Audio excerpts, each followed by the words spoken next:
Bouygues Bâtiment Île-de-France, et notamment Habitat Social, c'est à peu près 1000 collaborateurs, 10 chantiers à peu près diffus sur la région parisienne. Sur les opérations de logement, traditionnellement, on avait plutôt des manutentions humaines des charges.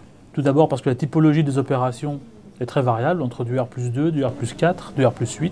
Les architectures aussi, les façades découpées, les balcons. Notre choix s'est porté notamment sur l'approvisionnement par les ascenseurs. Sur une ou deux affaires, on investit et on se dit, voilà, on les met à disposition de façon gracieuse. On propose aux sous-traitants de les utiliser pour qu'ils mesurent eux-mêmes l'éventuel gain de productivité que ça peut générer. L'ensemble des sous-traitants sur ces opérations, aujourd'hui, privilégient le fait de traiter avec les opérations sur lesquelles on leur garantit cet appro mécanisé. Et avec, pour le coup, une participation pour tout le monde raisonnable. La mise en service anticipée d'un ascenseur sur une opération, c'est le résultat d'un gros travail d'organisation en amont, puisque dès la phase gros œuvre, on doit désigner notre sous-traitant qui va réaliser le montage de l'ascenseur. Il faut compter 4 mois d'anticipation pour qu'on ait un ascenseur qui fonctionne juste avant que la grue ne soit démontée. Ça fait intervenir un autre sous-traitant qui est l'électricien. Donc il faut bien phaser et le montage de l'ascenseur et sa mise en service via l'électricien.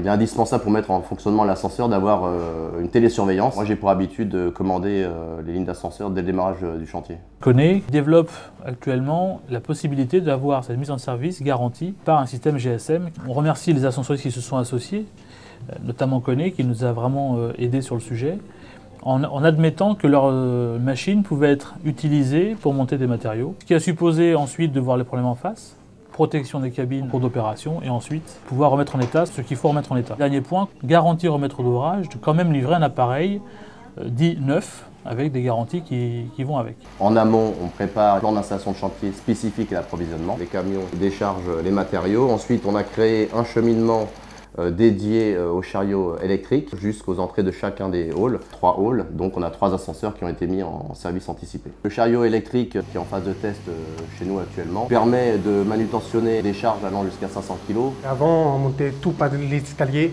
c'était très dur, on se fatiguait plus, on gagne beaucoup de temps, on monte par l'ascenseur, on arrive ici, on peut dispatcher tout. Ça pèse, ouais, je sais pas, 50, 60 kg.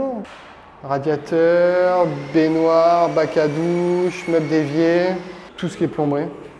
Chaudière, ballon d'eau chaude. On va gagner du dos, c'est bien. On a eu une activité du BTP qui a été en forte croissance ces dernières années, qui nous a amené à intégrer beaucoup de jeunes collaborateurs.